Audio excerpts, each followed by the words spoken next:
Now let's look at using R to find confidence intervals. Okay, let's recall first what is a confidence interval. Let's say we have been testing some kind of parameter by sampling, and by the central limit theorem we'll have a normal, or perhaps a t-distribution. Okay, and we want to find out the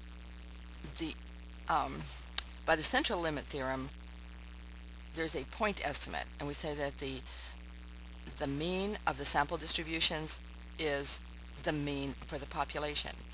The interval estimate is a confidence interval. We want to say there's a certain interval in which we can be pretty much sure with some level of confidence. Example here is 90% confidence that the mean is within a certain range, within a certain interval. And to do that, we take the confidence level that we want. Let's say we wanted 95% confidence level. We find an associated alpha with that. Alpha is 1 minus the confidence level in decimal, and that's 0.05. And now we divide that by 2 because we're going to look right around the mean, and so we want to exclude two tails, so we really want alpha over 2, so we'll divide this by 2. Okay, and the area we want to exclude is right here.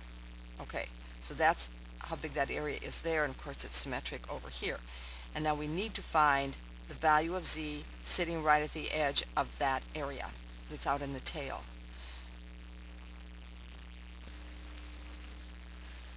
Here's the equation for the confidence interval. Let's look at what these different parameters mean. This would be the mean you got from sampling. Alright, this term is called the margin of error. Just call it error.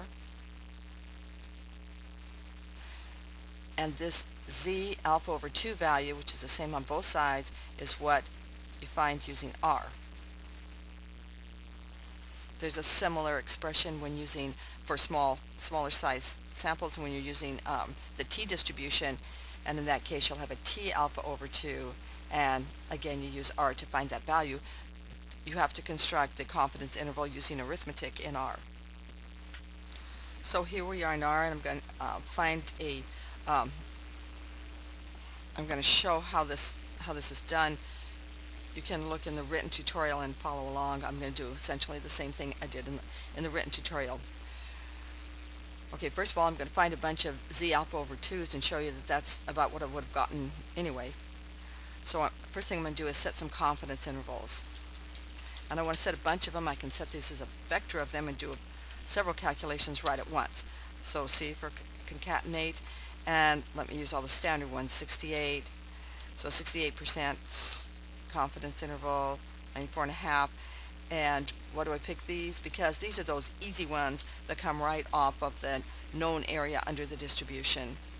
And then the ones people tend to use, of course, 90, 95, and 99% confidence interval. So I look that over and that looks right. So that's my confidence levels. Now I'm going to need an alpha over 2. So I'm going to go A instead of alpha over 2 just to save space. I could have written alpha. And now the alpha over 2 is 1 minus the confidence level. The trouble with making long variables like this, it's very good for annotation of your work, but it's very easy to make typing errors. But we know how to recover from those, so I guess it's okay. Alright, so here's my alpha over 2. I have a vector of alpha over 2's. And now I need to find the z value. Okay, the z value, that z alpha over 2, that's right at the edge of those tails that I'm going to exclude. I'll say z a over 2.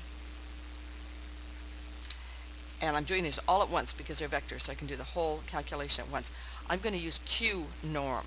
Remember, Q norm returns the value of z at the edge of an area.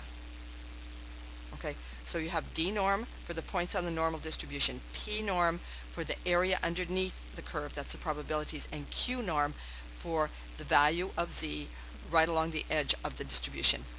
Okay, so I'm going to use Q norm, and I'm going to give it those alpha over 2's for that group of them, and I want positive values I can deal with that later, so I'll get the positive values. So I say lower tail equals false. Okay, I stored them all, so in order to see them, I type the name, z over a over 2, and it helps if you type it right. Well, I'll just go get it.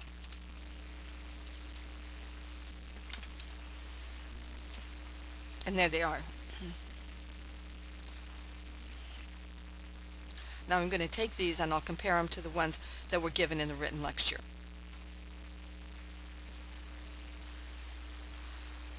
Okay, so this chart is in the written lecture. So here were the confidence levels that I put in initially in that vector of confidence level, but I put them in decimal. So 68, 94.5, and 99.7.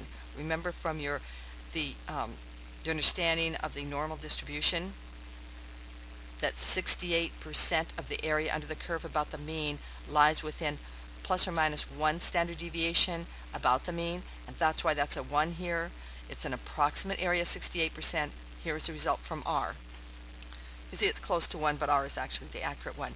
Now, 95.4% approximately of the values about the mean occur within plus or minus 2 standard deviations of the mean. That's why you have the 2 here.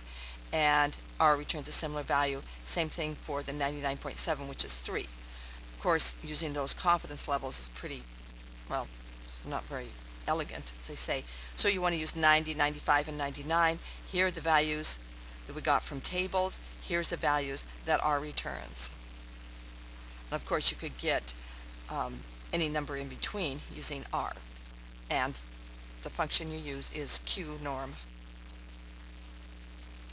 So here we are at norm, at R, and we're going to calculate a confidence interval. And I'm going to do the example that I did in the written lecture. Let's say that you did a study of 100 physicians' offices and found that the average wait time was 28 minutes. You're going to say, well, that's actually pretty fast, right? Okay, and let us assume we know that the standard deviation for all physician offices wait time is 7 minutes. And this is part of the issue of using the normal distribution, which is why the t distribution is usually used, but I want to demonstrate the normal. So those are our parameters, and we want to find with 99% confidence the confidence interval that will capture the norm for all physician offices. Okay, so what I know right now is I have a sample mean, which I got from my study, and that was 28. And I know there's a standard deviation for the population, that was 7. Right. The number in the study is 100. I need all these parameters. Let me adjust this so you can see it. Okay, so I've got that all typed in, and now I want to type in my confidence level. That's 99. So I got 99% confidence. That's what I'm looking for. I need alpha over 2, so I'm going to call that A over 2, so I don't have to type so much. And that's 1 minus the confidence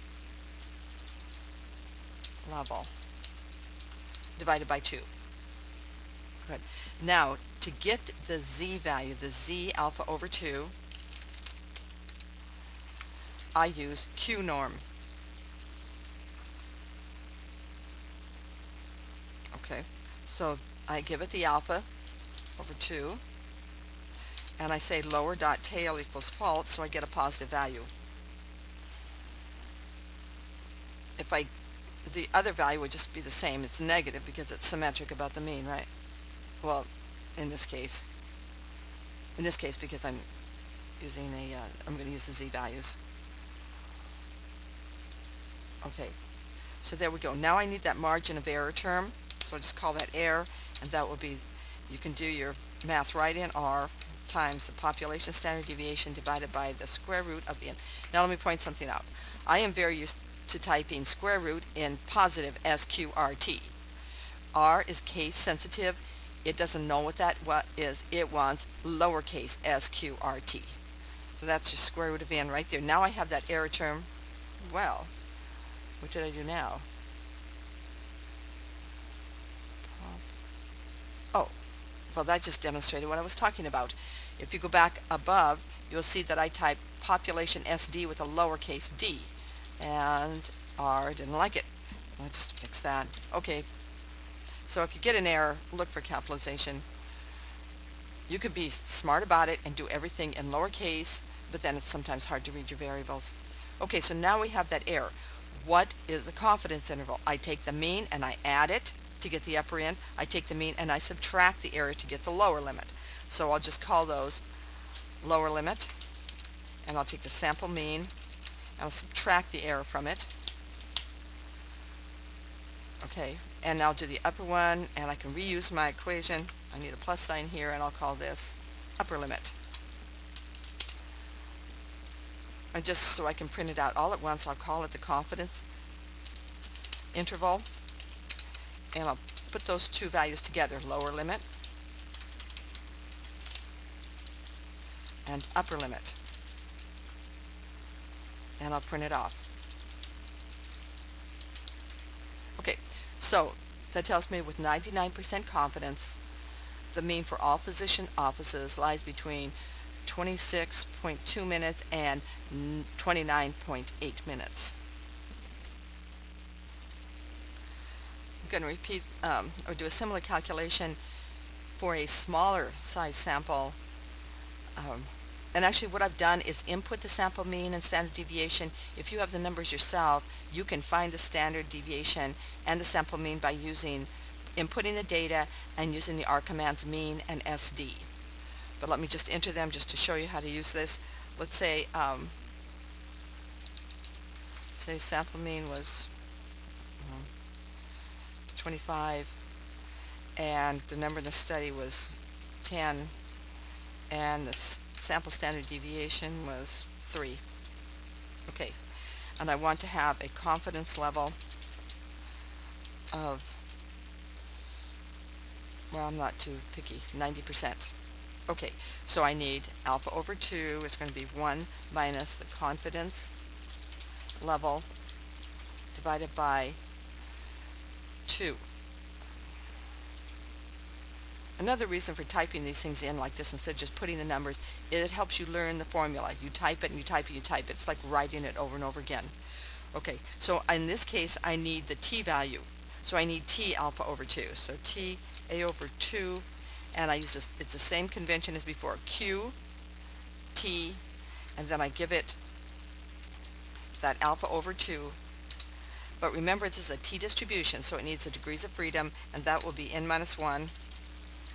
And the lower tail is false because I just want that positive value.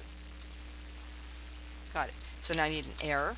Error is that t alpha over 2, spell it right, times the sample standard deviation divided by the square root in lowercase of the number in the sample. Okay. The lower limit is that sample mean minus the error. See, I hit the I. I'll just fix that now. It doesn't matter because it's my definition, but still. Oh, great. Okay, so I left out the L in sample. Easy enough. Use the up arrow, get the command, fix it. And now if I want the lower limit, I'm going to add the error to it to get the lower limit.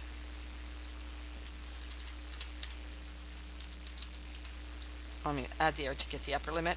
I can put the two together